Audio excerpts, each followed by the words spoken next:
ভাইজান কিন্তু চলে এসেছে, দেখো এই হচ্ছে ভাইজান।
দেখো ভাইজান এখন স্টেজে উঠে কিন্তু বক্তব্য দিচ্ছে, আর এখানে দেখো হাজার হাজার মানুষ কিন্তু হয়েছে।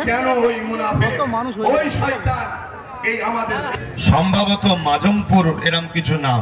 তা সেখানে আমাকে তারা দাঁড় করালো, আমি দাঁড়ালাম। একটা ভাইকে দেখাচ্ছে, মধ্যবয়স্ক ব্যক্তি হবে, মুখে হালকা দাঁড়িয়ে আছে।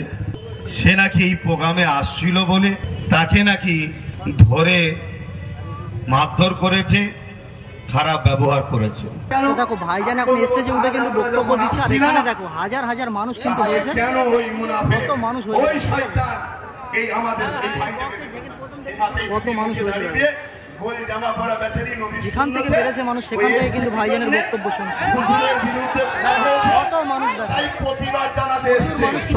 ছাদের উপরে বসে বসে কিন্তু ভাইজানের বক্তব্য শুনছে। সো হে গাইস, আসসালামু আলাইকুম, কেমন আছো তোমরা? আশা করি তোমরা সবাই ভালো আছো। সো ফাইনালি আজকে কিন্তু চলে এসেছি আমি হাড়োয়ায়, যেহেতু এখানে আসছে আমাদের প্রাণপ্রিয় পীরজাদা আব্বাস সিদ্দিকী ভাইজান। তো আজকের ব্লগটা আরও সেরা হতে চলেছে। তো এখনো পর্যন্ত যারা যারা চ্যানেলটা সাবস্ক্রাইব করোনি তাড়াতাড়ি করে কিন্তু চ্যানেলটা সাবস্ক্রাইব করে দাও। তো দেখো এখানে এসে যেটা শুনলাম, আমাদের প্রাণপ্রিয় পীরজাদা আব্বাস সিদ্দিকী ভাইজানকে টিএমসির কিছু দুষ্কৃতী বাহিনী কিন্তু আটকে দিয়েছে মাজামপুরে।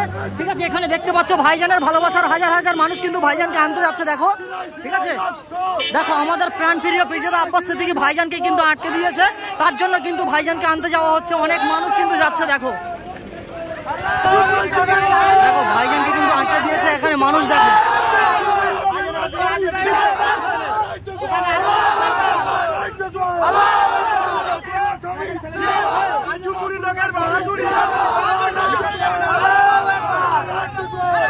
তো দেখো এই মুহূর্তে কিন্তু হাজার হাজার মানুষ কিন্তু ভাইজানকে আনতে যাচ্ছে, যেহেতু ভাইজানকে আটকে দিয়েছে টিএমসির কিছু দুষ্কৃতী বাহিনী।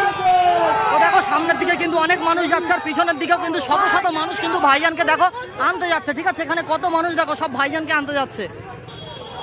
তো দেখো এই মুহূর্তে লক্ষ লক্ষ যুবকের আইকন আমাদের প্রাণপ্রিয় পীরজাদা আব্বাস সিদ্দিকী ভাইজান কিন্তু ঢুকে গেছে, আর ভাইজান আসাকে কেন্দ্র করে কত মানুষ দেখো এখানে ভাইজানের জন্য অপেক্ষা করছে। দেখো কত মানুষ দেখো ভাইজানের জন্য অপেক্ষা করছে।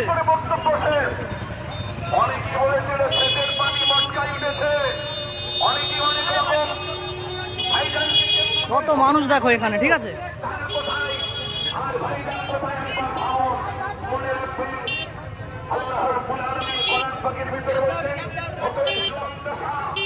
সো ফাইনালি আমাদের প্রাণপ্রিয় পীরজাদা আব্বাস সিদ্দিকী ভাইজান কিন্তু চলে এসেছে। দেখো এই হচ্ছে ভাইজান।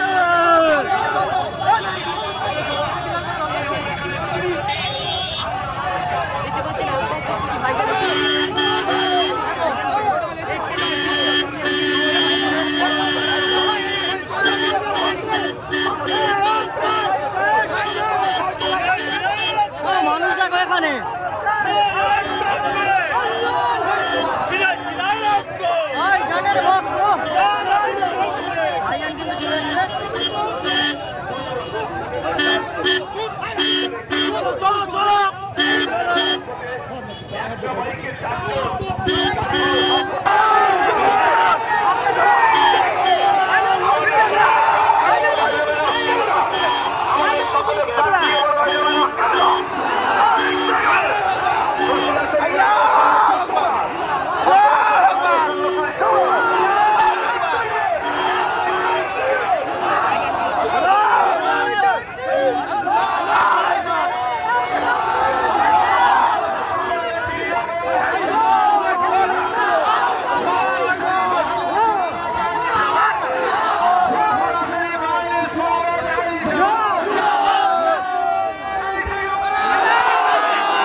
আসসালামু আলাইকুম ওয়া রাহমাতুল্লাহি ওয়া বারাকাতুহু।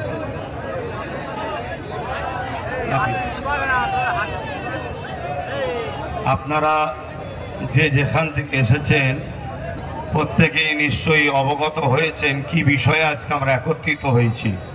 এটা কোনো রাজনীতির প্রোগ্রাম নয়, এটা কোনো জনসভা রাজনীতির নয়, কিন্তু এটা সত্য কথা, রাজনীতির নেতাদের হাতে ধর্ম আক্রান্ত হয়ে ধর্মের অনুসারীরা আমরা সংগঠিত হয়েছি, তাই তো নাকি?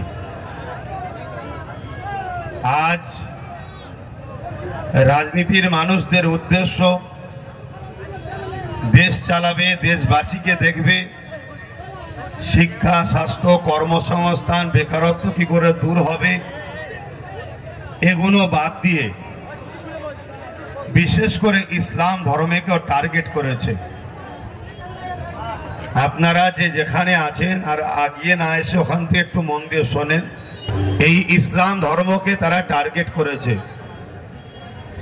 ইসলাম ধর্মকে টার্গেট করার পিছনে কিছু কারণ আছে, সম্ভবত মাজমপুর এরম কিছু নাম।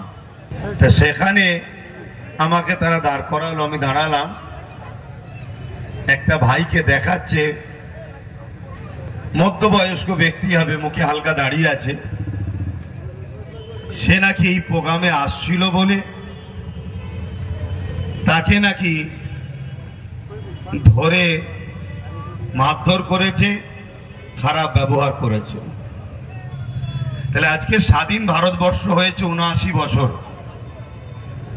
এই ৭৯ বছরে স্বাধীন ভারতবর্ষে দেশ স্বাধীনতাতে সবার অবদান আছে, আমি কাউকে ছোট করে দেখছি না, কিন্তু ইসলাম ও মুসলমানদের অবদান কোনোভাবেই বাদ দিয়ে দেশকে স্বাধীন ভাবাটা কোনোভাবেও সম্ভব নয়।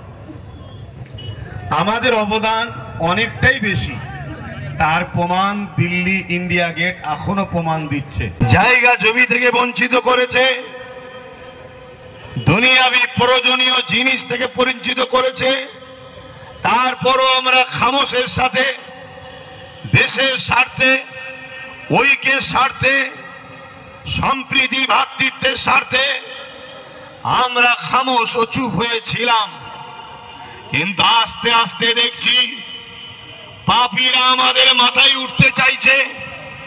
কখনো আমার বোনেদেরকে রেপ করেছে, কখনো আমার ভাইদেরকে খুন করেছে, কখনো আমাদেরকে বিভিন্ন নিষিদ্ধ সংগঠনের সঙ্গে মিথ্যা জড়িয়ে দিয়ে আমাদের কওমের শিক্ষিত সম্ভ্রান্ত ছেলেগুলোকে জেলের কারাগারে বন্দী করে তাদেরকে নির্মমভাবে অত্যাচার করে হত্যা করেছে। এরপরও আমরা চুপ করে 79 বছর ধরে দেখছি। কিন্তু আজ হারোয়া পীর আব্বাস আলী গোরাচাঁদ হুজুরের হারোয়া সেই জায়গায় দাঁড়িয়ে থেকে আজ এই আন্দোলন আমাদেরকে জাগতে হবে, আমাদেরকে ভাবতে হবে। আমরা প্রস্তুত করা আছি। হাত তুলে সাক্ষী দেন, হাত তুলে সাক্ষী দেন। এ হাত সত্য তো নাকি? এ হাত সত্য তো নাকি? হাত নামান, তার জন্য প্রস্তুত হন, তার জন্য তৈরি হন, তার জন্য আপনাকে আপনার দেশের সংবিধানটাই যথেষ্ট। কেন সংবিধান আপনাকে অধিকার দিয়েছে, সংবিধানের 25 নম্বর ধারাতে আপনাকে অধিকার দিয়েছে আপনি আপনার ধর্ম করবেন, ধর্ম প্রচার করবেন, ধর্মকে ভালোবাসবেন। এতে দেশের শাসকের হাত দিবার কোনো অধিকার নাই। আপনারা খেয়াল করে দেখছেন প্রথমে একটা ছোট্ট ফুসকুরি মতো হয়। মনে রাখবেন ইমামে মালিক হুজুর বলছে যদি কেউ আমার নবীর শানে গুস্তাখি করার চেষ্টা করে, ওই বেঈমান, ওই মালাউন, ওই মানবরূপী পশুর বিরুদ্ধে যদি উম্মতে মুহাম্মাদি তোমরা লড়াই না করো, তোমরা যদি চুপ করে বসে থাকো, ইমাম গাজ্জালি হুজুরও বলছে তার মানে জেনে রেখে দিও এই মুসলিম সমাজের ওই দিন আর বেশি দূর নাই যেদিন মুসলিম ঘরের মা বেটিদের ঘরে বাজারে নিলামে তুলে বিক্রি করা হবে। শুনছেন আপনারা? এই জায়গায় আপনারা কি চান আপনাদের মাকে, আপনাদের বোনকে, আমাদের মা বেটিদের ঘরে বাজারে তুলে নিলামে বিক্রি করা হোক? আওয়াজ দিয়ে বলুন চান, আওয়াজ দিয়ে বলুন চান। ইমামে গাজ্জালি বলছেন, ইমামে মালিক বলছেন